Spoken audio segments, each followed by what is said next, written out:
Thomas and Tim Onlu goes over a tenth of a second fast.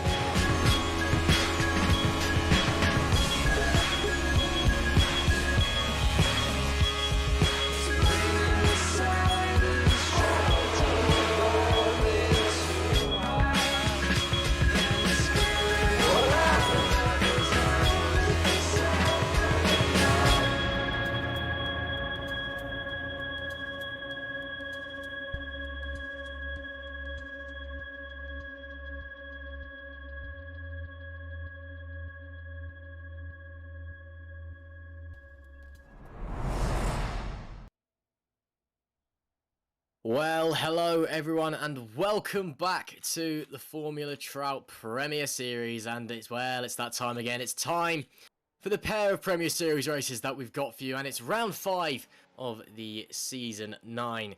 And well, I mean, not really much else to say, is there? We're here at Silverstone, the home of Formula 1, the home of Grand Prix racing. And boy, oh boy, is it good to be back here for round 5 of season 9 of the Formula Trout Premier Series, the Lioneers British Grand Prix, powered by HP Tuners. My name is Ross McIntyre. Joining me, as always, on comms and cams is the one and only Alex Cochrane. How you doing, Alex? Yep, not bad. Good to be here. Exciting race, hopefully to come as usual. Yeah. Well, not much else to be said, really, is there? Well, as I said, well, here's one of the people we're going to be focusing on today in the Lioneers British Grand Prix powered by HP Tuners, because it's the Lioneers drivers. And you maybe noticed that they're blue today instead of orange. That, yeah, you're not going colourblind. That is an actual thing. Case has sponsored this race today. Changed the car livery up a bit, so it's blue. Reasons partly to do with a shout out to the old boys over at GA Racing, where their driver Ollie Gibson used to reside. And it's just blue, isn't it? It's pretty cool. Well, it contrasts quite nicely with the orange sponsorship on the track. So. Yeah. Yeah, it's alright. And it kind of goes with the blue sponsorship as well in the HP Tuners bit, so you know, which I'll talk about later because I probably should at some point. But yeah, it's the Lioneers British Grand Prix powered by HP Tuners. They're blue. And here's an interesting thing: we're using the old pits. Yeah, you know the old pit lane that no one uses anymore. Yeah, we're using that. Because we got bored of the new pits, so we're Cops is turn 1. I didn't know this until about 5 minutes ago, and I've never been so excited in my life. I was having a pretty bad day, and then Alex told me that Cops was turn 1, and then my day got immediately better because I love Cops. It's a great corner. So there you go. That is the start finish, and the old pits and the pit lane and turn 1. It's Cops corner. It's what's not to love. So we're going. It's like back in the day. You know, you're immediately going to Maggots and Beckett's on lap 1. It's going to be chaos. It's going to be brilliant. And Robbie Arthur's here today as well. Yeah, he's here. It's not a particularly big grid in the Challenger split, unfortunately.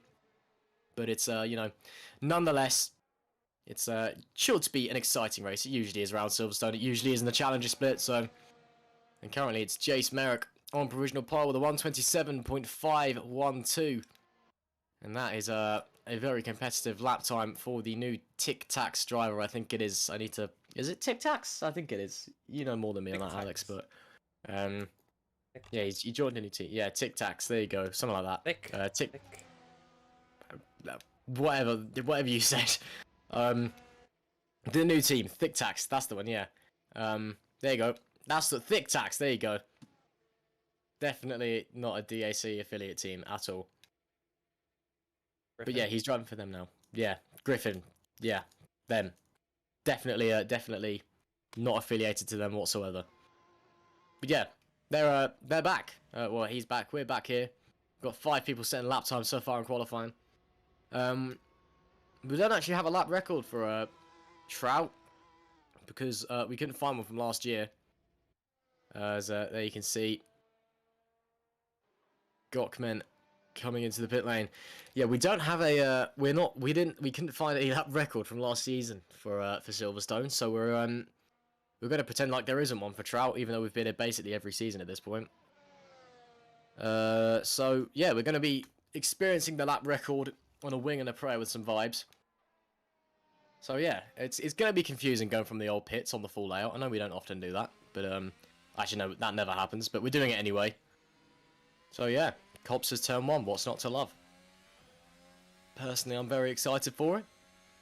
I'm sure you are as well, Alex. You seem like an excitable kind of guy. Yeah, it's definitely a change.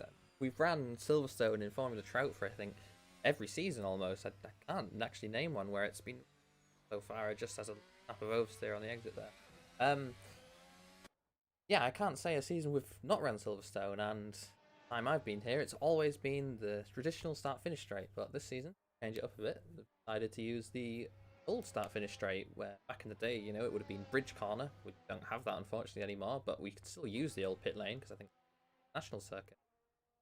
But yeah, we'll definitely provide something different. The drivers won't really know how to how to react to that. I think the last time the international pit lane was used was back in 2010, I think, in Formula 1, and they've definitely never used it in Formula 2. So yeah, so it'll be definitely something interesting for the drivers to get used to. Might be taking a little. I was just talking about, I was literally just talking about this like 10 minutes ago in the race I've just commentated, and it was the new track layout was done in 2010 when they added this infield section here, the loop section, and got rid of the old bridge bit, and then the new pit lane was 2011.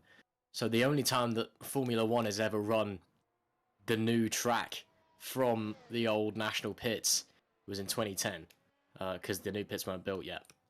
But yeah, we're taking a throwback, going back in time to this. So there we are. That's about it, really.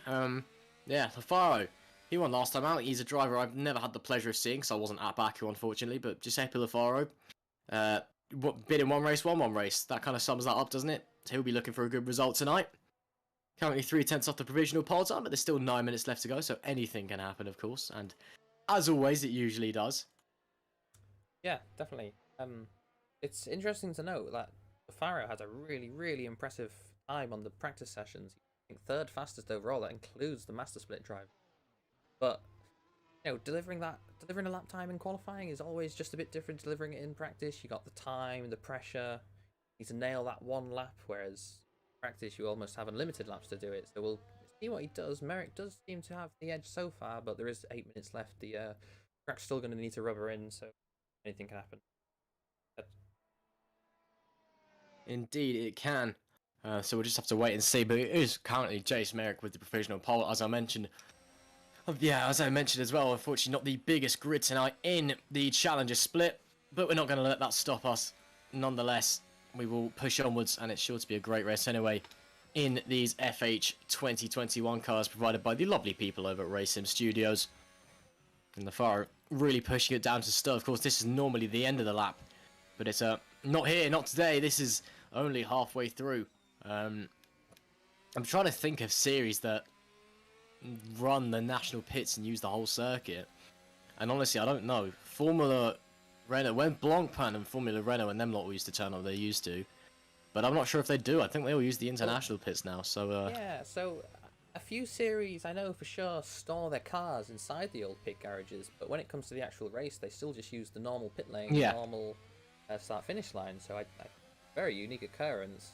Obviously when they do use the shorter layouts, they can actually split Silverstone in two and run two completely different series, the international and the national circuit, at the same time. I know I've seen that. I think when I went to Silverstone a few years back, they had the Brit Car Endurance Series on one layout, then I think it was the Aston Martin Owners Club Day on the other layout. So indeed, definitely. And that's I'm sorry. I was about to say that's not how you enter the pits, but you know, done it anyway. But yeah, it's I'm gone. No, I was gonna say. I was lucky enough to be with Prema for the Formula 2 at Silverstone this year, with Prema and HP Tuners, who are also sponsoring this race, and again I'll touch on them in a moment. They were lucky enough to provide me the opportunity to go, and yeah, the F2 was all in the old pits, so when it came to race, we all had to like desperately sprint for a shuttle bus that would take everyone down to the new pits, because obviously Silverstone is quite big, and it's like the old pits is like 1.5 miles away from the new pits, and there's no way you're making that in time for the start of the race if you're walking. So that's actually a really interesting thing to say. I know a lot of people who have never been to racetracks. You watch them on maybe driven them on sim racing, watched them on television. Really hard to actually see the scale of some of the racetracks. Oh, Silverstone is huge. It's massive. One of these Formula cars, the lap in this circuit, I'm not sure what distance it actually.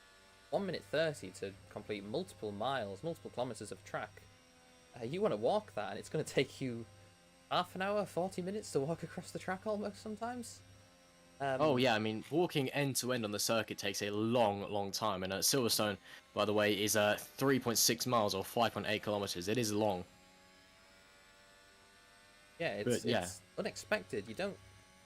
It is hard to actually grasp the scale of it. I remember sitting in the grandstands just at the exit of Abbey, and you can see where the two circuits are, Mags and Beckett's, and it's so far. The cars are just a dot in the distance, but drive the track and less than 30 seconds, and you get from one place to the other. So it shows how fast these cars actually are and how big the racetracks are. I'll tell you another little fun fact to rub in how big it is.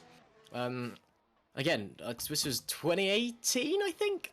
2019, something like that? I went to the Pirelli tyre test after the Grand Prix. And, it's an open track, so we just kind of went, you could walk around, spoke to some people, it was pretty cool. And, again, when I went to the Grand Prix this year as well, there too, I kind of confirmed it by doing it again, because I would just make sure I wasn't, tripping or something last time. But if you go onto the new pit complex, and stand on the edge of the new pit complex. Alex, I don't know if you can magically take us there very quickly to show what I mean. That was a nudge, wink, wink. Oh, we're at the opposite side of the circuit. Hang on. Yeah, there you go. So if you go up to the top right-hand corner, come on, go over there where the stairs are. Thank you. See, magical flying camera. Just to the other side of the pole. Hang on. So we've got the magic. Just keep going. It's fine. Yeah, it's about here. So if you go and stand here.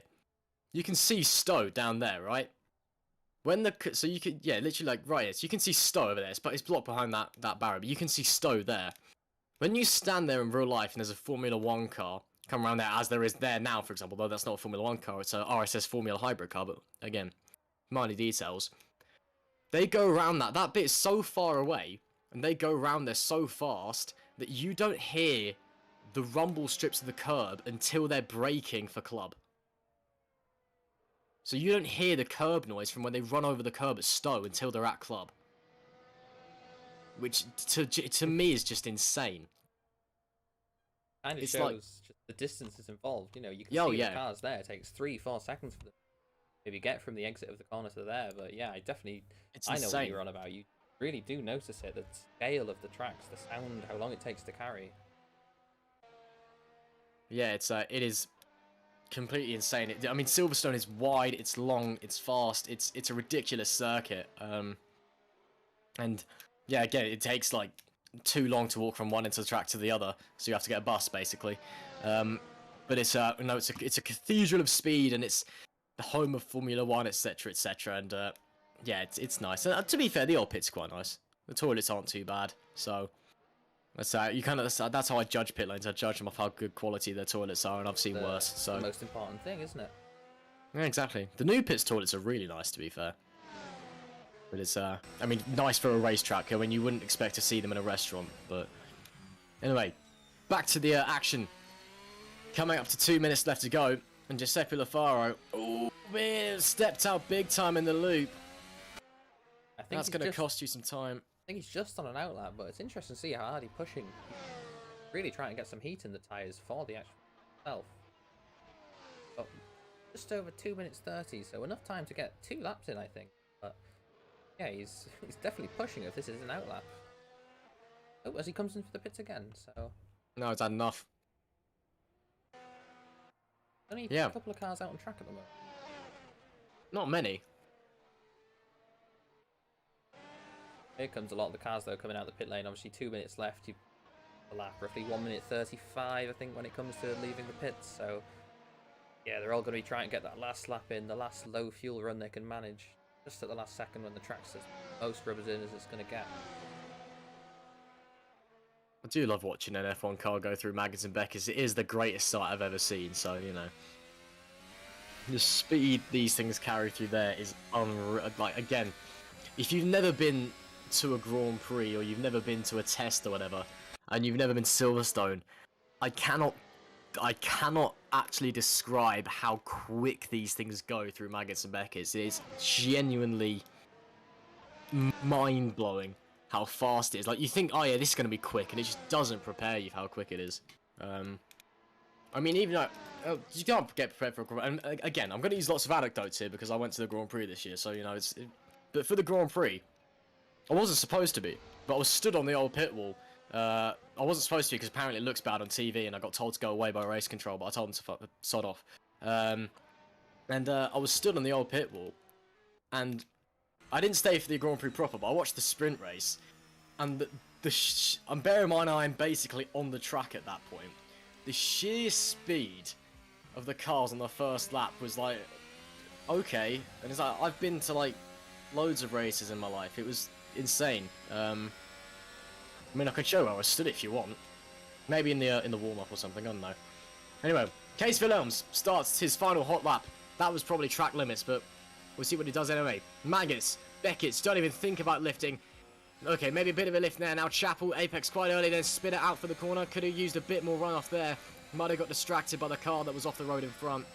Down at the hangar straight now. Stowe, very, very big corner, very, very tricky corner. Got to be super precise, get it turned in, braking while turning. Don't run the curb, but he's done it anyway. Kind of got away with it. In Assetto Corsa, if you touch the outside AstroTurf, you will die, so just don't even think about it. Now Club, or Vale even, now into car. Oh, no! And Case Wilhelms parks his Lioneers car in front of the Lioneers sign on the way into Club. As Ollie Gibson goes past, we'll pick up where Case left off with his teammate through Abbey. What would be turn 2. Now Village, holding the brakes, very easy to lock the car up here with cold brakes and overstressed tyres into the loop. Very tricky corner, blind in fact, you can't quite see where you're going, especially if you're only running one monitor. It's very tricky to see. Now Wellington straight, absolutely flat out. Hard on the brakes, around about 50 metres, get the car turned in. Pray it turns in for Brooklands, bring it back across the left, and right for Luffield. Gibson goes for the double apex method. Power out the final corner. ERS, DRS, all of that malarkey. To the line, what's it going to be for Ollie Gibson? Oh, does not improve, unfortunately. Does Giuseppe Lafard improve? No, he's backed off. I think he's backed off. Yeah, he's backed Eric's off. in the pits. I think that's it. I think everyone's finished their laps. Yeah, so it's going to be Jace Merrick on pole position, I think. Super close between the two GAC Tic-Tacs cars. That was 300ths of a second there. Gibson is close. He did get within just a tenth. Threw 2/10 on his last time, but it's not enough.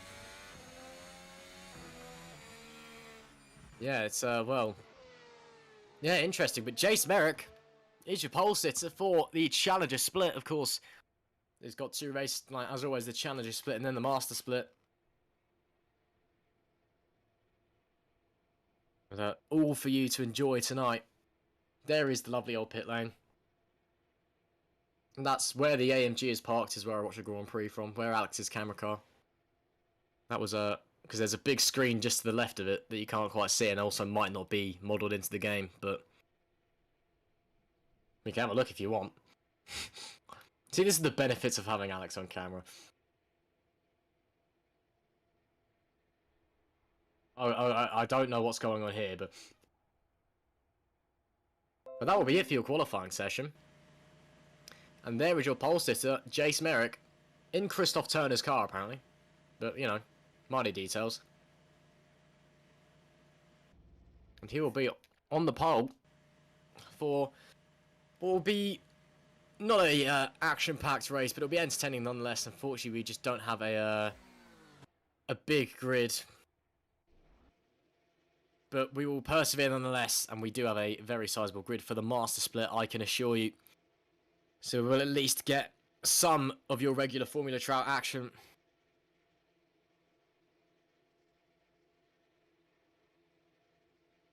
There is Oliver Gibson, the 45 Lioneers driver. And now the countdown before we magically jump to the grid. Right, Alex. It's the bit where I come and go, oh, you're a Formula Trout Master Split driver. Any tips for these young guys? Alex, you're a Formula Trout Master Split driver. Any tips for these young guys out there? It's quite hard to say, actually, because I've not actually done this pit lane before. This start-finish straight, obviously using the different one, and I've not started a race here before. So, they're kind of going to be left to their own devices for this one. I've talked with Jace, I've talked with Lafaro as well, but I've not really had much to say. So, no, not today. Well, just have to find out. Yeah, obviously it's a similar corner to the other one. It's a right-hander, but then it's much tighter. It's a longer corner. The Abbey is a right-hand kink now, where one's a long right-hander. And Maggots and Beckett's, which are fast, hard to go side by side through there. Drivers are really going to need to be on their toes, avoiding other cars which might be slow, might be making silly moves. Obviously, this lap one, which is when you can get those positions, but make the mistake and it puts you further back as well. So, do. Yeah, absolutely. Well, it's all to play for here in the Lioneers British GP, powered by HP Tuners, the 5th round of Season 9 of the Formula Trout Premier Series. And we're all set to go racing for the Challenger Split. Well, all that's left to do is wait for the lights.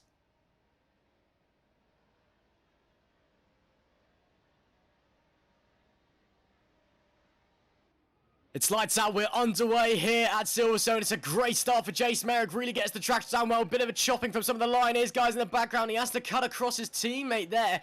All clean through Cops on lap 1. Now Maggots and Beckett's, let's see how they fare. Trying to go too wide in. There's the Lioneers guys, they're going to try and squeeze past Lafaro. Oh, and there's someone off onto the grass. I think that was Case Phillips, but he's managed to get through. Someone goes sideways. Oh, dear me. Robbie Arthur very nearly with a... No, it was James K, apologies. With very nearly having a big accident, but luckily got away with it. But it is Merrick from Gibson, from Lafaro. Case Phillips trying to get on a good display here. Well, it's not the team's home race, but it's the race they're sponsoring nonetheless. Coming through Club and Vale now. And onto the new start-finish straight that we're not using. Well, now Abbey, this will be interesting. All seem to be pretty steady away for the time being on lap 1. Turn 3 into Village. Hard on the brakes, no one looking up just yet. Bit of a late lunge by Gockman there, and Willems thought he might have seen an opportunity, but decided against it. And well, Giuseppe Lafaro, not the start he would have wanted, drops down to P3. There's a Robbie Arthur, I think, has a spin there in the background.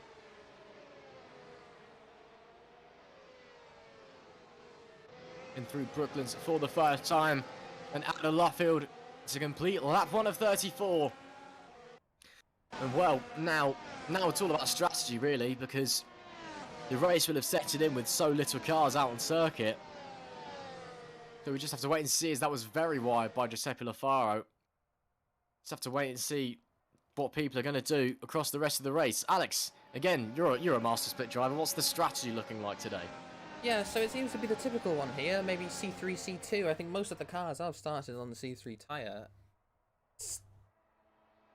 It's yeah, I mean, we saw at Mugello, some of the cars ran the C1 tyre, but I think it's going to be C3, C2 here. The degradation's a little bit less. There's still a lot of fast corners, but, a lot of straights as well. Allows them to cool down, just allows them to take a break, basically, but... Yeah, I think there will be some variance in strategy, as Arthur is already pits. He hits the ball, which is not what you want to do. Yeah, that's not how you enter the pits. Again, if this was real life, that's you out of the race there and then. Luckily, this is Assetto Corsa, and you can kind of get away with stuff like that. But comes into the pits for presumably some damage repair and a fresh set of rubber. But Jace Merrick still leading the way from Lafaro as they head down. That's the Hanger. No, that was Wellington straight. Apologies, I was getting confused. Too many straights at Silverstone until you can start lap 3. Yeah, it's Merrick has kept the lead, but he's not really pulling away. In fact, Gibson was almost 4 tenths faster that lap, so he's definitely not pulling away. Obviously, at lap 3 now, the DRS is active. They will now get onto the Hanger straight as Robbie Arthur just lapped. Oh, Lafaro! Was that Lafaro going around there? No, I think it's a lapped car. It's gone off, unfortunately. That's I was getting all excited there. Yeah, it is Robbie Arthur with another spin coming out of the pits. So Robbie Arthur's not getting off to a great start. And well, he'll be wanting It's getting a bit better looking forward. And, well, just have to wait and see. Well, I mean, Lioneers, it's their race that they're sponsoring. And they are currently streaking away in the Constructors. They've got over double the points of anybody else in the Constructors already. They are doing an amazing, amazing job. And Ollie Gibson as well, leading the Drivers' Championship. It's a fantastic start to the season for them. Their debut season last year, they came in, finished third, and they were happy. But Kay said in his post-season interview that he wanted more. He wanted to be challenging for the Challenger split title this season, and he's got Ollie Gibson on board. And now they are well and truly challenging for the Challenger split title because they are running away with it at the moment. Jace Merrick, fastest lap of the race, at 129.705. They're a bit wide from LaFaro through Copse Corner. Still very difficult to follow through there, even with Assetto Corsa's rather poor rendition of Dirty Air. And well, seeing as how I've just talked about how it's the Lioneers British Grand Prix, I may as well now do the bit where I talk about how it's the Powered by HP Tuners bit, mainly because I got told to by them when I sponsored this race. I'm sponsoring this race on behalf of HP Tuners, by the way. Hello, I actually did a thing. Oh, that's a dive! Hello, Giuseppe Lafaro. I've never seen this guy race before, because I was busy last time out, unfortunately, but I've heard good things, and now I'm seeing good things, because that is a phenomenal move. Wow. That was amazing. Round the outside, coming through Vale and Club. Wow, that is amazing. Giuseppe Lafaro back up into second place, and he can set his sights on his teammate, Jace Merrick. That was awesome. Wowee. Well, we've got a new kid on the block, ladies and gentlemen. Remember the name. I mean, you probably already do, because he won last time out of Baku, but remember it anyway. But yeah, HP Tuners. Yeah, they, HP Tuners are an American and Australian. There they are. Hello, hptuners.com. We are, because I work for them as well, so I'll say we. We are a company that provides ECU tuning tools for your ECU tuning needs. So you can buy our stuff and tune your car, basically. And then, we've got a load of logos around the side of the track with, like, race and track on them and stuff. That's all apps that you can connect with our products. And I'm pretty sure that Christoph just stuck them there because they have race and track written on them, to be honest. But yeah, we do ECU tuning tools, and we're pretty cool. I get free t-shirts from them, so, you know. But yeah, that's the Power by HP Tuners bit. And get it powered, because they do ECU tuning. Let's do it with power. Get it? See, I thought really hard of this race name. I genuinely did. I'm quite proud of that. Anyway, we've lost someone there, unfortunately. And that is, was that Robbie Arthur we've just lost? Unfortunately, yes, we have. That's a big shame to lose him this early on, but wasn't quite the start that he would have wanted. And that is a shame. And then there are down to 8 cars. And well, it's all about now what these two Thick Tax cars are going to be doing up the front. What's their strategy like? Because the Faro is looking very, very racy at the moment. Looking very, very quick. And if I was Jason Merrick, I'd be, well, Alex, I don't know about you, but I'd be feeling a bit of pressure right now. Yeah, definitely. You never want to have a car close to you that fast. You pulled almost a second that lap, and it being your teammate is even worse. So you don't want to bend too hard. You don't want to try. You don't want to cause an incident with them. Yeah, the Faro was almost 6/10 faster that lap, so he's definitely got the pace at the moment, saying fastest lap of the race in process. Yeah, I mean, Jace, we did see the Dirty Air. It does make it hard to follow, but Faro doesn't seem to be having much problem staying within 6/10 there. He's going to have the DRS now. Yeah, looking, going, gone. That was easy, wasn't it? Jafaro leads the race on lap 6. My goodness me, that was the easiest overtake that you will ever see. Ooh, wow. Jace loses the rear. Jace Merrick almost into the back of his teammate. He's going to have to sacrifice that position to Ollie Gibson as well, I believe. And yes, he will. Gibson up to second after that mistake from Merrick. And well, that was about it, really. Merrick down to third. Lafaro takes the lead. looking to make it 2 race wins from 2 races. Oh well, that was a very quick turn of events indeed for Jace Merrick. Half a lap, drops 2 positions. And he's going to try and get another dive on Gibson. Maybe no, breaks way too late into Brooklands.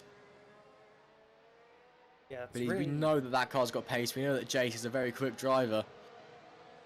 And he will not be done just yet. Really unfortunate for Merrick there. Obviously, got passed by his teammate. Be a bit annoying, but broke a little late for the next corner, and in his attempts to avoid, just locked the rear slightly, lost the position to Gibson. Try keep it close through Maggotts and Beckett's. He just managed roughly 2 tenths, but will he have the run on the next straight? Looks like he might. Oh, here we go then. On board with Jace Merrick. And well, there's going to be a similar situation. Gone around the outside of Stowe. That was easy as they can as well. Merrick back up to P2 with a move almost identical to the one that his teammate pulled in him a lap earlier. Except this time, he doesn't have Ollie Gibson nigh on crashing into him, coming into club.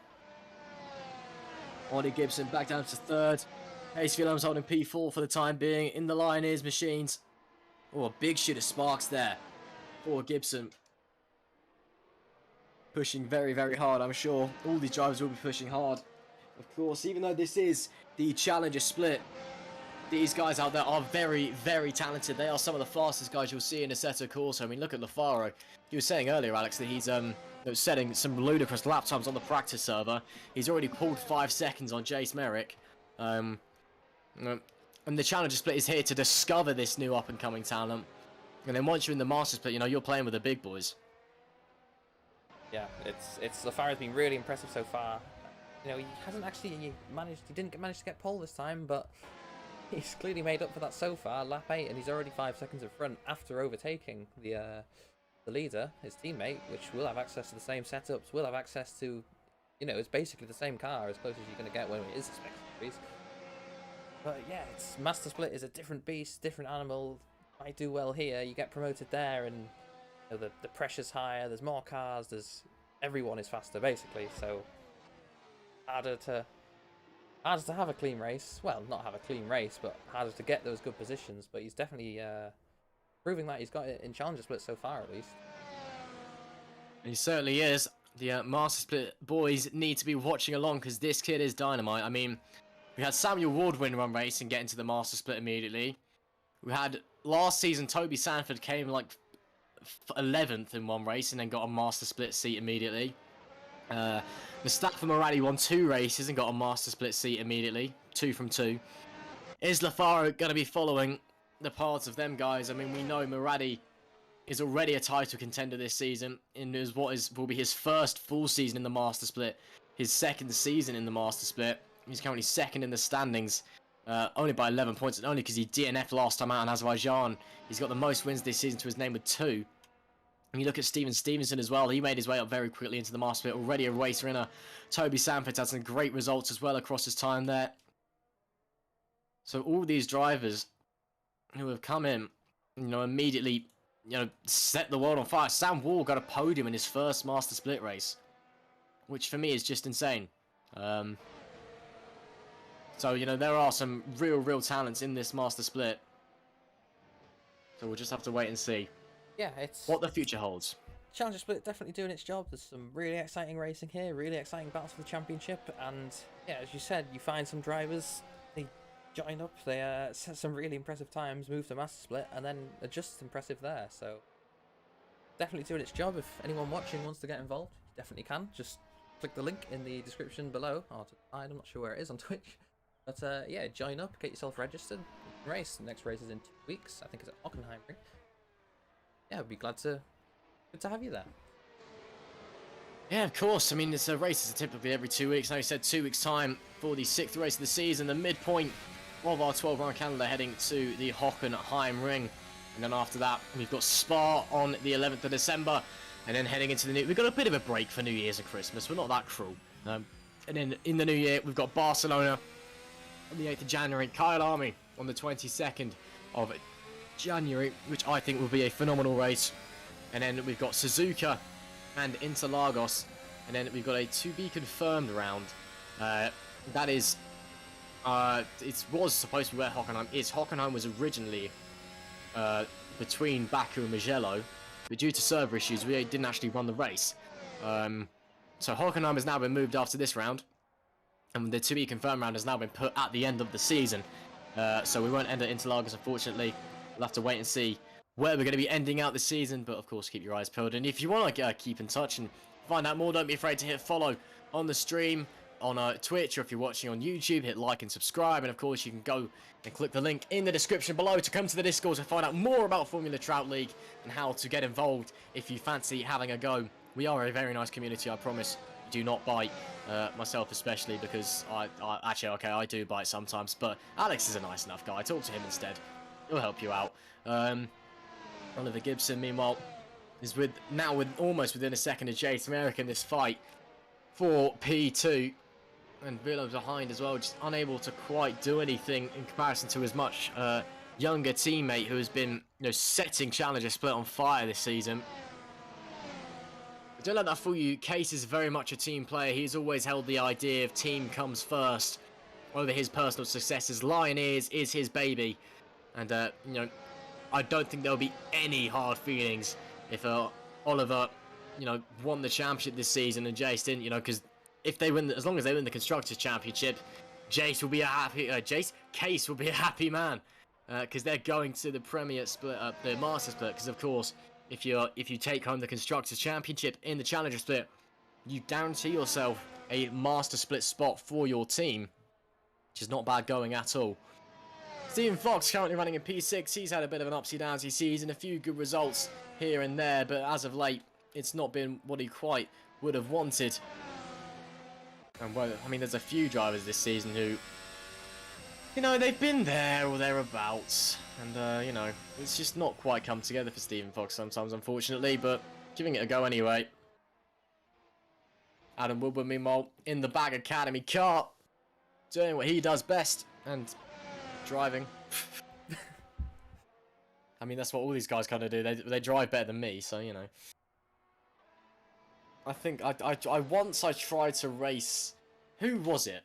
I tried to race Maxi Junger, who, for those who are unaware, is the most successful driver in Trout history, and someone else in a historic Lotus at Brands Hatch.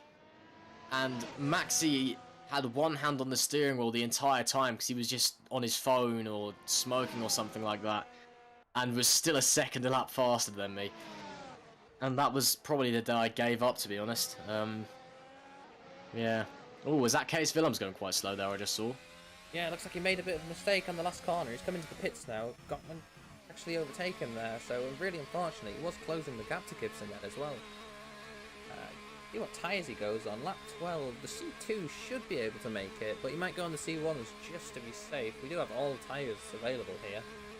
He's on the C3s at the moment, so we'll no doubt go into the harder compound. Going into a softer compound would be an interesting strategy if he was trying the two-stop maybe, but pretty sure this is going to be a C2s more than likely. Yeah, C2s is what I'd be expecting, but yeah, out he comes. C2 tyres, typically the hardest race compound that you'll see. And well, that was a decent virtual pit stop, to be fair. And yeah. Well, it puts him last, which may look like a bad thing, but obviously he hasn't pitted. It doesn't really have much traffic in front of him. So James Kay in front, which 3 seconds ahead roughly, shouldn't be too much of a problem, especially with the fresh tyres. So yeah, Case definitely going for an undercut here, even though he did just make that mistake. Yeah, exactly. Lap 12 of 34 here at the Lioneers British Grand Prix, powered by HP Tuners. I'm still incredibly proud of that name, even though I shouldn't be. That's how low I've sunk at this point. Jace Merrick holding on to P2 by 3 seconds to Ollie Gibson. I believe Gibson may have made a mistake somewhere because he's drifted 3 seconds back from the man in P2. So interesting to see there.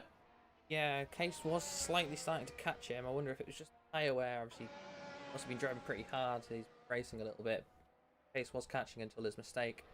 No one's actually reacted to his pit stop. Did see Case make the mistake and drop back, but he's still going to be a threat to these guys out in front, especially if the new tyres do prove to be a lot faster. I mean, the tactic with these tyres, if you spin, because if you spin in a single seater, it's never good.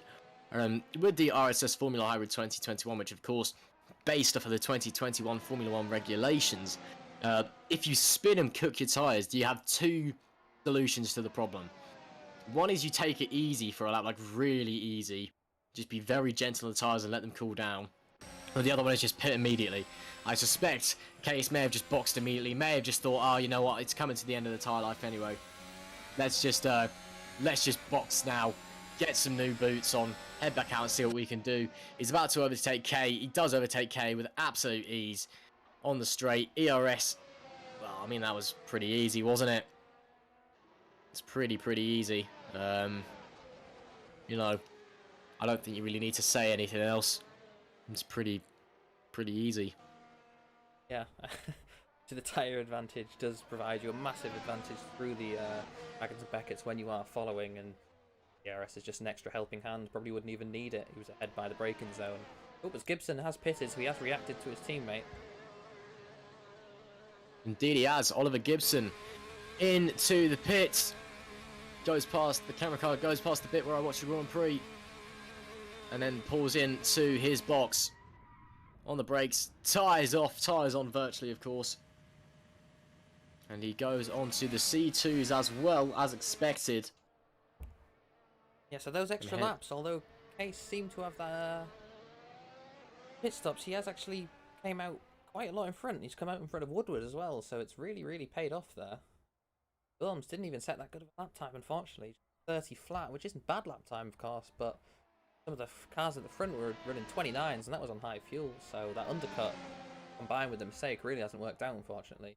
So Gibson's actually warming his tyres on his outlap. The harder compound is obviously harder to get up to temperature, but it's usual to see them try and get temperature into the tyres, especially after Magnus and Beckett's too. Yeah, it's strange, but you know, they're the drivers. They probably know what's best. I mean, Magnus and Beckett's is a very tricky corner to kind of like come across for your first time out on track. So it's you know, I mean, yeah, I mean, I can't really judge. I don't drive, do I? I just kind of talk about stuff. But yeah, warming up the tyres. Merrick in. So Jace Merrick into the box from P2 on the road. Does Gockman follow him in? I don't think he will. No, he does not. So Gockman goes up to P2. Merrick drops to P3 in the box. Let's see what tyres he puts on. I'd be surprised if it was anything other than the C2s. Yep, and it is. Set of C2s. It is. Will come out in front of Gibson. Obviously, Gibson was behind, but he has had that extra lap with the fresher tyres. Doesn't look like he's anywhere close. No, Gibson's nowhere, is he? No, Gibson's nowhere near. Yeah, so... Might catch him through Maggotts and Beckett's just with the warmer tyres, but he won't overtake him. So Gibson is closer, actually. Yeah, just 1.2 seconds there, but yeah, not close enough to warrant a move. No. Obviously, Merrick was watching those gaps. He has decided the right time to pit. Maybe one more lap, and Gibson would have had that. The Farah might be at risk now. If he doesn't come in the next few laps, he might find Merrick and Gibson actually managed to close that 6-second gap he did have, and might be at risk of them. Actually, as you said, when they come out the pits, they have the cooler tyres. Can be really easily overtake. Ooh. It looks like Wilhelms and Woodward there are battling. Woodward hasn't pitted yet, but he's managed to stay in front of Case through the through Stowe there. Yeah, managed to do well, to be fair. Obviously, Case will... What's Case? Oh my goodness me! Case Wilhelms.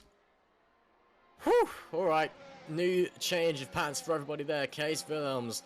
That was all sorts of sideways. As LaFaro comes into the box. Stops. Gets the C2s on inevitably. Yep. He's just reacting to the box behind, I assume. He's going, you know what, I've got a good enough gap. Let's just react now, just to be extra safe. Yeah, Merrick's nowhere near him, is he? Like, look how far back they are. LaFaro's already on his way out the pits. And Merrick is nowhere near. Gap has closed slightly, though. If ever so slightly. It will have closed through Maggotts Beckett's, I believe. So yeah, so the gap has ever so slightly closed down. So the undercut does work here, but because it's seemingly a one-stop, it's completely pointless. Yeah, Yeah, but Merrick is a lot closer. Unless the other car makes a mistake, unless the other car doesn't react to you. Yeah, the safe option is just to pit, because you can see them, you have the lap advantage. Looks like Willems has finally made the move on Woodward, not what he wanted to do. He's lost quite a lot of time to Gibson there, even though he did have the fresher tyres at first, which is really unfortunate. Look, 10 seconds there to Gibson. But there's still time yet, still 18 laps remaining, so it's time to catch. Indeed, there is. As Case Willems continues on his way round. Driving. That's what everyone's doing. Unfortunately, there's just not a lot of action going on just because there's so little people in the race. Of course, we have lost Robbie Arthur. So it's, we have had one DNF. Yeah, so Robbie Arthur wants an interview. Yeah, we can get Robbie Arthur and find out what happened now. Hello, Robbie. Unfortunately, you have DNF from the race. Talk us through what happened. That was the best race I've ever done. Could you repeat that? Because I didn't hear that at all. It was the best race I've ever done. Really? In all seriousness, it was a disaster. It was the worst race I've ever done in my life. I started 6th, which is the highest I've ever started a trout race. I thought I could maybe try and go for 5th. I wanted to just go for 5th to start. Nowhere near. I got the worst start ever. I nearly spun it off the start. I just managed to get it going. And then I'm going for going through what is it? The Beckett's S is the 3rd one. You caught it. I spun round. And that was it. I went down. It says to 9th, but apparently K stayed behind. So I don't know what happened because I stayed ahead of K. Yeah, it's I have to carry on. I spin again a few times that lap. And then I thought, right, these tyres are gone. Too hot. Oh, I pitted on C1s with the intention of going to the end, with finishing the race on C1s. So I get in and I just couldn't get them warmed up, and well, I could, but it was just when I was weaving to warm them up, I spun it round, and yeah, and it just went all downhill from there, really. Oh, that's doesn't sound too fun, to be honest. But you know, you can go and watch the rest of the race and watch the F1, I guess, or something. Yeah, Bottas taking the lead at the start. Did he? Yeah, Max got a bad start. He's in 3rd now. There you go. Yeah, Fair play. But yeah, like I said, not the best race. It's a bit like Monza season 8 for me. It's very similar. So because it was like I've had a few spins, end up getting lapped by the whole field. That didn't help either. But yeah, Yeah, fair. It's been a good race so far. I was particularly impressed by that Lafaro move on Ollie a bit ago. I liked that when he went round the outside, because I couldn't pull it off, so it was good for him. And Fox, I think he's still going, isn't he? He hasn't pitted yet, has he? I don't know. To be honest, I don't think he has, no. No, because Gockman's leading as well. But yeah, I'm gonna get going now. Enjoy the race, guys, and yeah, we'll go again. Hockenheim next, isn't it? Yeah, Hockenheim, the rerun. Yeah, the rerun, yeah. Yeah, I'll go again and see if we can pull off a better result, get points. So yeah, see you later, guys. See you soon. See you later. Well, that was Robbie Arthur, giving a detailed race rundown of how bad that was for him, I guess. Yeah, but nice to speak to him, I suppose. He seemed in high enough spirits. It's interesting, Merrick set the fastest lap of the race last time out, but Lafaro is very much stuck behind Fox. So I assume his charge has been a bit halted. Yeah, Fox hasn't pitted yet and has stayed out. I think he's on the C3 tyres still, so clearly taking them long. Lafaro is just so much faster. You can see he's going to make a move there. brave move. Hoping that he wouldn't turn in on him. He's going to be clear now. I think he should have the DRS as well, but it has allowed Merrick to close up to a second in. Yeah.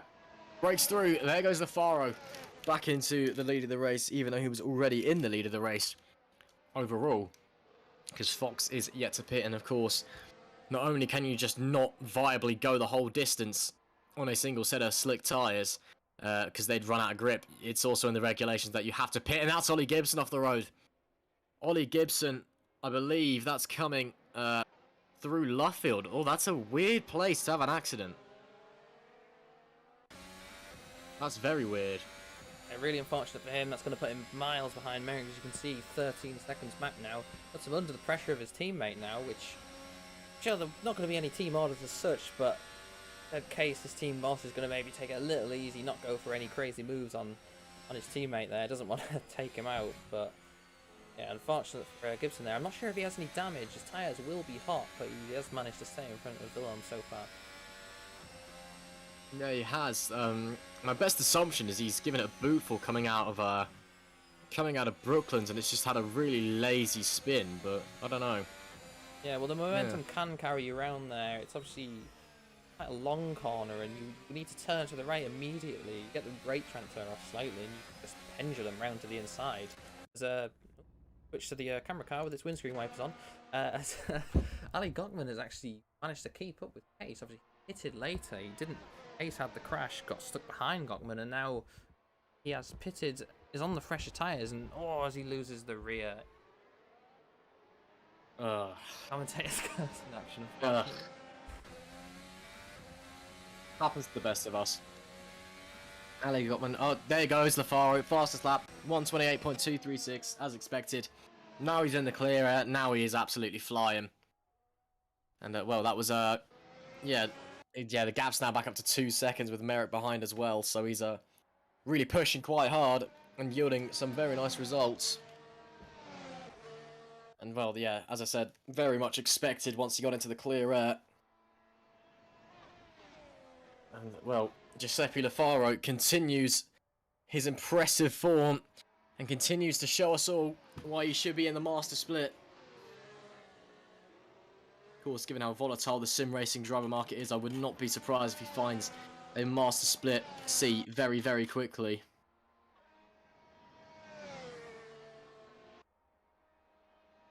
And, well, Merrick actually closed up slightly that last lap, but, you know. Doesn't really mean anything in the grand scheme of things because he's not leading, so... Yeah, it's a bit back and forth here. Obviously, Farah does seem to have the overall pace advantage. Merrick isn't dropping off too far. Away from LaFaro, and we could see Merrick positions. Gibson 18 seconds back now, which is really unfortunate for him. Doesn't look like he's really going to be able to make any impact on the lead there.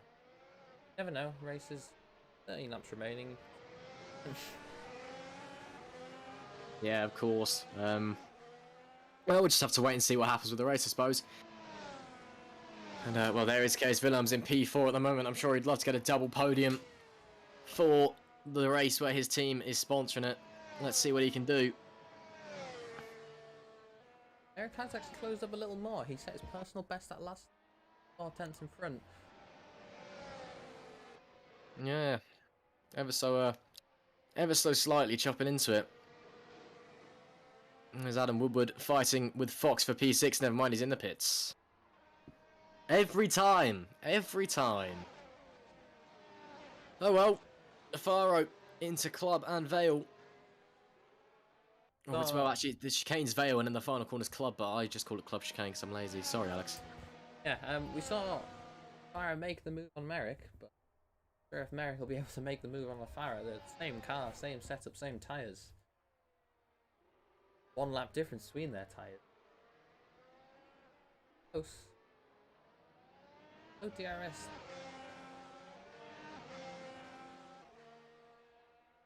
Yeah, it's all kind of all just kind of steady away for the time being, I think. No one's really pushing superbly hard. But, you know. Oh my goodness me, the fire is off! Oh, and he's out the I race. didn't even notice. I was trying to look. Oh my goodness, he's out gone! the race. Oh. What? I looked away from the screen to try and find some, like, fastest lap stat for 5 seconds. And I just get Alex making a noise in my ear. And Lafara's gone. Okay, cool. Well, Merrick leads now. Lafara hasn't made it 2 from 2. Maybe she got bored. Maybe he had enough. That was definitely a rage quit, but you know. It's unfortunate. See, he seemed to do exactly what Gibson had done just a few laps prior. That has handed the lead to Jace, 19 seconds clear of the other car. No car in front of him, so yeah, it's unfortunate to see. But for America won't matter. Oh, absolutely. Yeah, that was yeah, well, that's another interesting turn for the race that I don't think anybody was expecting. Definitely not me, because I looked away. But yeah, very interesting to see that. That was yeah, Lafara looks phenomenal all race long. So to be making a mistake like that, well, interesting. Maybe hints of inconsistency. Maybe it was hardware failure. I don't know. Maybe he just needed to go. Maybe his mum was like, Giuseppe, your dinner's ready. If you don't come down now, I'm gonna ground you for 3 years or something. That is a possibility. It's a bit different in sim racing compared to real life, but yeah, imagine if Max Verstappen's 3 laps from winning a Grand Prix, and then Jos comes on over the radio, being like, "Oh yeah, I've baked some cookies, son. Better come and eat them while they're still hot. Quick little pit stop." I think that should be a natural regulation. I think the parents cannot request their children to pit like once a season, and they just have to. I think that's a great regulation idea. It would spice things up a little bit. Oh, it would. Try and lose the least amount of time.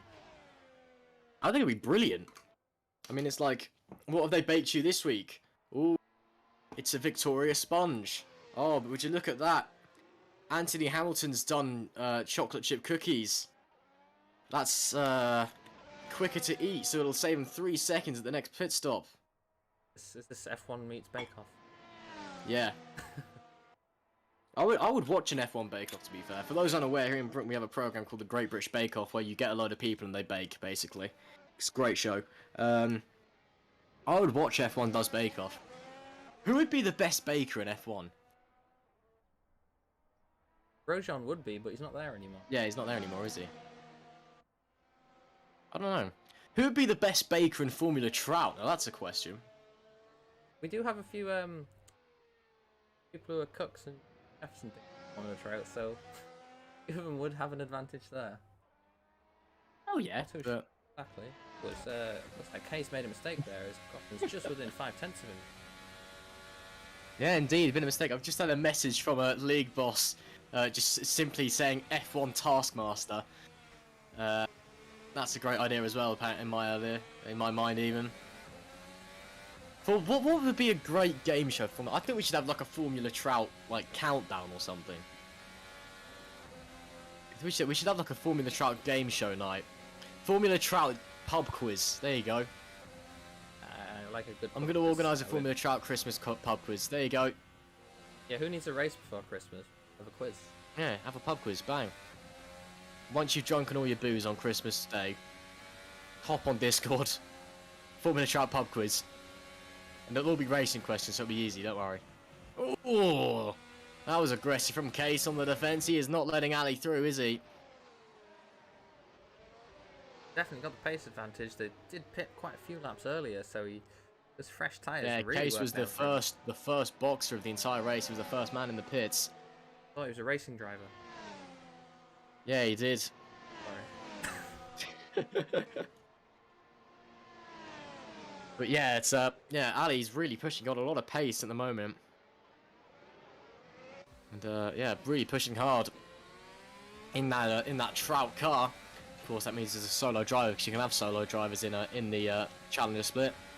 Now he's got slipstream. Now the overtake button will be pressed. Now he's going to fly down the inside, and that is up to P3 for Ali Gockman, who is showing a lot of pace tonight. And that is a great overtake there.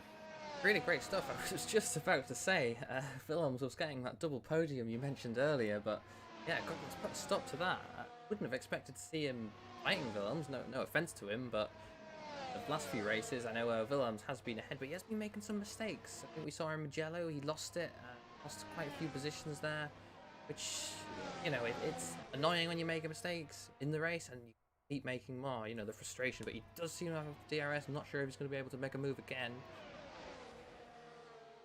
to the outside, but nothing he can do through there. Big snap of oversteer on the exit. Track. Yeah, well, there you are. On board with Case Willems. On to what is the start-finish straight, but not for us. And through Abbey, turn 2. This is fantastically cresty and dippy in real life. Undulating, there you go, that's the term. And cresty and dippy works better. Cresty and dippy, there you go. See, before the stream, Alex and myself were discussing about how we need to do a new intro for Formula Trout with this year's cars in. And Alex said, "Oh, we need to use some of your voice for it." And I was saying, "Oh, sorry, Ross. Yeah, Willems has just made the move on Gockman. Oh, he has, yeah. Wellington straight, easy move with the DRS, and he's back in front now.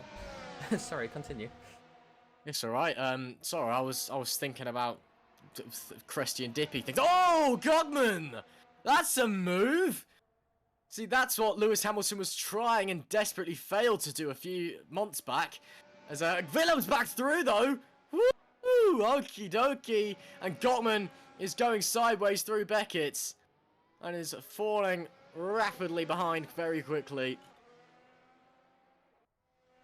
Wow, that was a intense corner and a half. Yeah.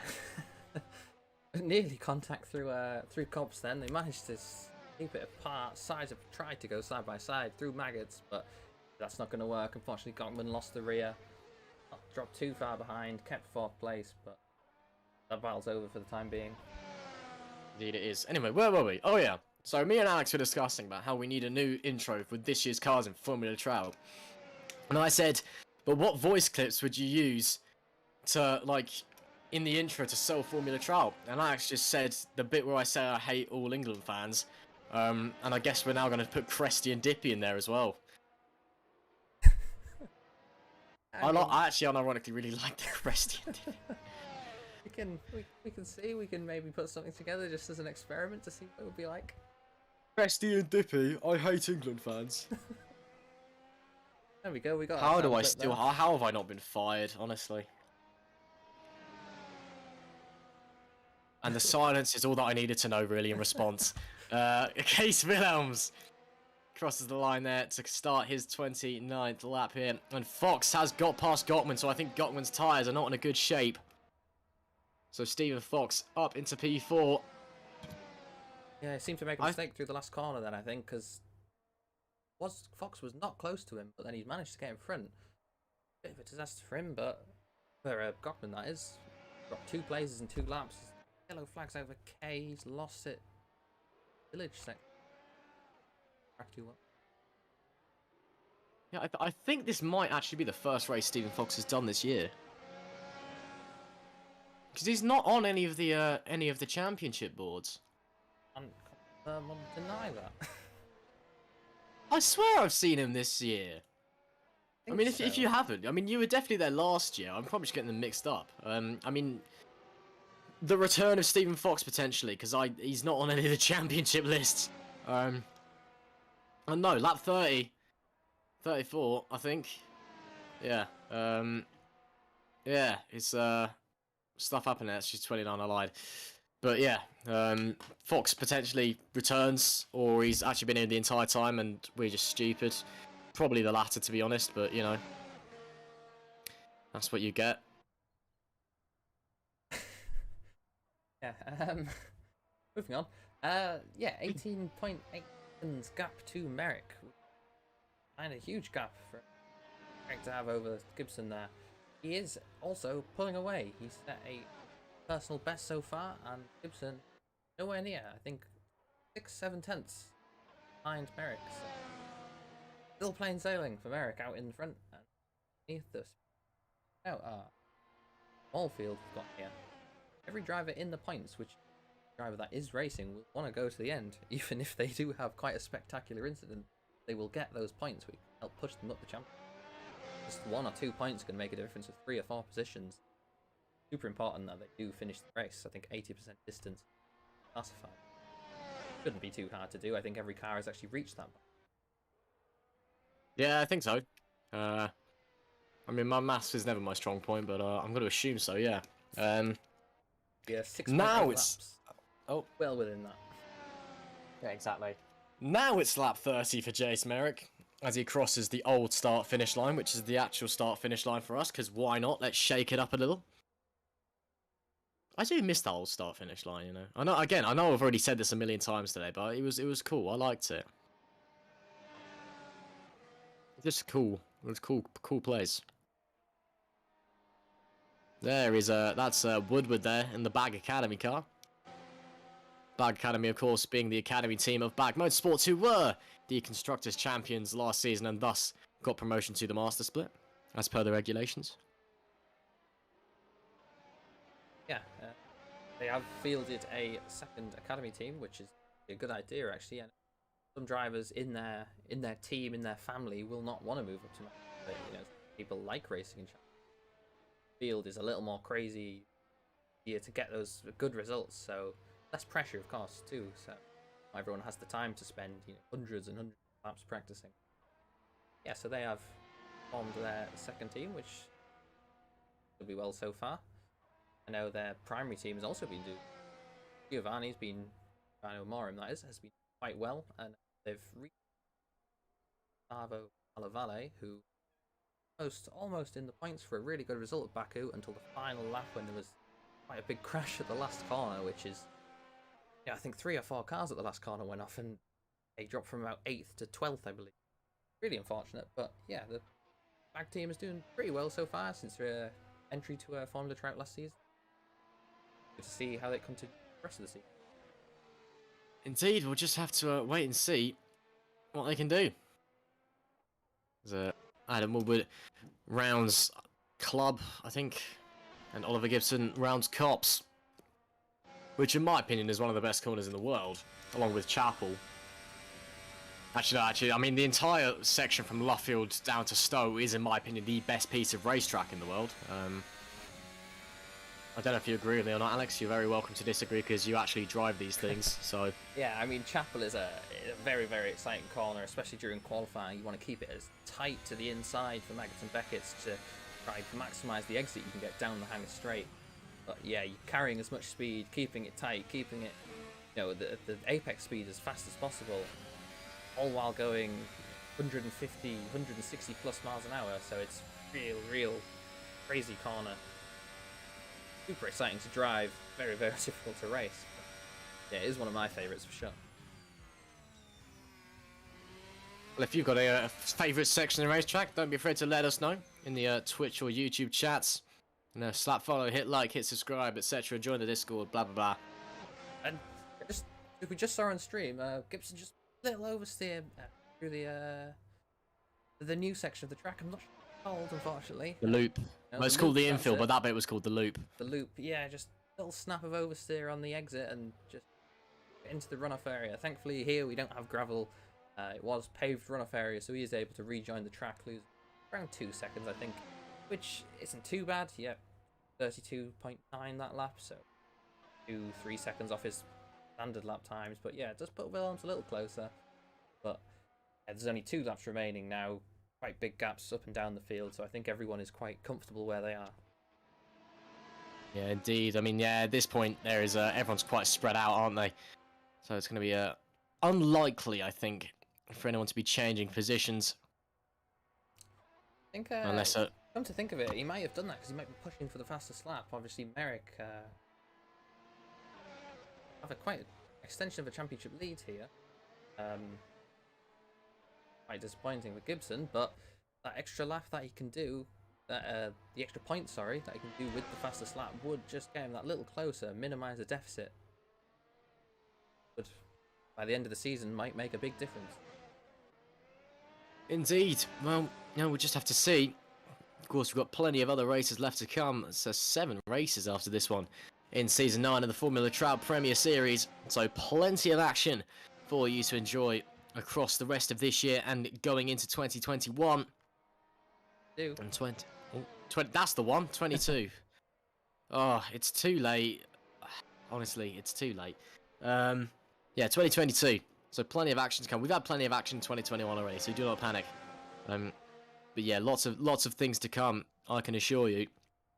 And Ali Gottman is very close to the back of Fox in the meanwhile, so we may actually be seeing a bit of an overtake. And I say that he goes straight on at Luffield, or Brooklands even. Yeah, it was a little close in the braking zone and just misjudged it slightly. Made the right move by going there, but yeah, with just one lap remaining, 2 laps remaining now, I don't think we'll be able to catch back up to Fox there. No, unfortunately, I don't think he will be. Well, they've got 2 laps left, and judging by Gottman's pace, you never know. But yeah, that's a big ask. 2 seconds in 2 laps. Just have to wait and see. Heading through Chapel and onto the Hanger Straight now. A big, long downhill section and into Stowe. Hard on the brakes, get the tire turned in, use the camera at the corner to fling you. Don't touch that Astro. That Astro is the evilest thing in Assetto Corsa, and you will end up in a wall if you even look at it funny. Which is a shame, because if it wasn't like that, you could use a lot more of the runoff there. Final lap of the race for Jace Merrick. And it has been a pretty solid performance for him. You know, he's inherited the lead after Lafaro DNF'd. And all he's got to do is complete 1 more lap, and he will be taking what will be his 2nd win this season. Yeah, it's a first win for his new team as well. He joined BAC Thick Tax Racing last round, and yeah, he seems this round, sorry. Yeah, he's leading his first race for the team. Seems to be on his way to win the first race for the team. Exactly. No, Jace is a very promising up-and-coming American driver. We don't typically see a lot of American drivers here in European sim racing sphere either, so good to see him doing well and representing the Stars and Stripes. And yeah, he's a very promising young driver, of course, a podium and a win already this season to his name. With Nova Finlandia Academy, he's now moved over to Thick Tax DAC, and he is now only a few corners away from taking his 2nd win this season and putting a real stake in this championship claim. And I believe as well, no, yeah, he'll be equal on points with Ollie Gibson, I believe.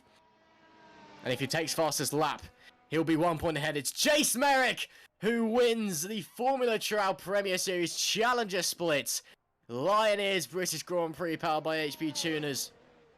With a very comfortable drive to the victory. Oliver Gibson will round Luffield to come home a very sweet P2. A long way back, but it was a good performance nonetheless for the young Brit at his home race.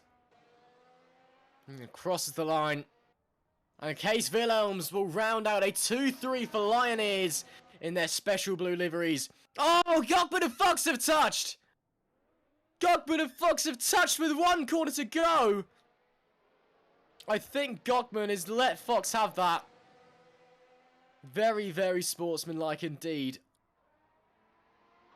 Fox will take P4. Ali Gottman will take P5. Oh, that was could have ended that a different way. Thankfully, they didn't lose any positions to any other cars. Yeah. Oh, that was a bit intense at the end, wasn't it? Adam Woodward will come home in P8. Or 6-7. 6 apologies. There you go. Got there in the end. And it will be James Kay coming home in P7. But it's donuts for Jace Merrick as he celebrates his 2nd win of the season. The Lioneers guys get the shot that I will inevitably see on their Twitter later on. Side by side, it's a 2-3 at the race named after them. And they're going to do donuts over the Trout sign as well. And well, we've just had a screenshot there from our broadcast as well. But if you keep your eye out, this will definitely be on their social media later. They've got a very savvy social media team known as Case, just posting photos. And I'm sure they'll be more than delighted with that result. and increasing their lead in the Constructors' Championship of the Challenger Split as well. Comes even more of a dominant lead than it already was. Well, that was certainly a race and a half. I will say that much. Don't know about you, Alex, but bear in mind we had 6, 7 cars running at the end. I thought that was pretty good. Yeah, definitely. Unfortunately, we had the low attendance, but they definitely put on a show. For a few of the cars DNFing there, but all deserved to Merrick. Gibson, not a bad job, and yeah, Wilhelm's rounding out the podium, P3, double podium for Lioneers at their headline race with their special livery. So yeah, it's a good race overall. Absolutely, and well, we've got a few people to interview, so we'll get your race winner in first. Jace Merrick. Jace, your second win of this season, your first with your new team. That must have felt pretty special. Well, yes and no. It felt good to put one over on the Lioneers in the championship, but I feel like I was kind of robbed of a 1-2 because Giuseppe he had the better half of me in the race. He had fresher tires and everything, but his screen froze. That's why he. Oh, really? Yeah, his screen froze going into Luffield, and he spun. That's why he spun off, and that's why I feel kind of empty about it. Because I honestly think he's a good driver, and to see our pace is comparable, that tells me a lot. Like I'm happy that I can go toe to toe with my teammates. Well, that's great to hear. I mean, unfortunately you got robbed of a 1-2, but at the end of the day, you still inherited a win. Yeah, your teammate was arguably faster, but you've got your own championship fight you're fighting, and I do believe you are now equal on points with Ollie Gibson. So I think I might actually be one above. Did you get fastest lap? Did you get okay? So you are now 1 point ahead of Ollie Gibson. So while in team terms, it's not great for your own personal gain. Surely that's looking forward, that's a good thing to have. Yeah, indeed. But yeah, ERS was a absolute handful to manage. Beginning of the race, I didn't even have my ERS set up properly. That funny enough. Wow. I didn't have the right deployment setting and the right regen setting, so that kind of explains how everybody caught up to me at the beginning. And as for locking up into Vale, that was my mistake. Well, it happens. Yeah, it happens. But yeah, that's why you practice. Just so that stuff doesn't happen as much. Well, at the end of the day, it's still a race win. Thanks for joining us, Jason. Well, it's a 1 point championship lead. Let's see what you can do from here. Yeah, sure as heck was more exciting than watching the sprint race in F1, right? Oh, absolutely. I mean, who even cares about Formula 1? Not me. Formula 1 is just B-Tech Formula Trout, frankly. Yeah, thanks for joining us, Jason. Well done out there. You take it easy. That was your race winner, Jace Merrick. Go on then, let's get the boys in. It was a Lioneers 2-3 in the Lioneers British Grand Prix powered by HP Tuners. Case, as team boss, you must be pretty happy with that one. I am unbelievably happy. Obviously, we want to do our best at the race we sponsor and pay a nice bit of money for. So, yeah, I think a 2-3 was the best that we could have hoped for. Obviously, Jace and Giuseppe are really, really fast drivers. We know that from the previous races. So we were kind of thinking, maybe P3, P4, but, maybe something happens later on in the race. Who knows? And luckily, something did happen, and we did eventually get P2 and P3. Double podium for Lioneers, as I said, at this Grand Prix with a great special livery as well to celebrate it. So, yeah, I think it was a pretty great race. Obviously, with this track, there's a lot. The tire dike is quite high, so you really have to manage your tires as best as you can. Made a few small mistakes here and there, but I think that this is the best we could have hoped for. So I think not only me, but also my great teammate Oliver is very proud. I mean, Oliver, P2, not bad going. Granted, you may have lost the championship lead by 1 point, but still a great result, and you're still very much in this fight. Ollie? Hello? My push to talk button was changed. There you go. Yeah, it's a really close fight, which obviously it's great to be a part of, and I'm sure it's fun to watch. But you know, it's good to get the 2-3, but obviously the championship lost is a bit of a, you know, a disappointment. But oh well, you know, it's 1 point. It's not like it's 25 or something. So you know, I'm pretty happy with it with the special livery. So looking forward to the next one. Yeah, exactly. And I mean, you now guys are even more dominating in the drivers' constructors championship as well. So I guess plan is go and win a load more races and go and get promoted to Master Split. Absolutely, that's also our main goal, to get into the Master Split, to see how well we can do there. So yeah, I think this team championship. I'm not saying anything yet, but I think this is going to be hopefully going to turn out really good for us. Well, fingers crossed. Thanks for joining us, Case and Ollie, and a great result out there for you and Lioneers at the race named after you. Thanks for joining us and well done. Thank you. Thanks for commentating. Welcome back. Thank you. Oh, my pleasure, my friend. My pleasure.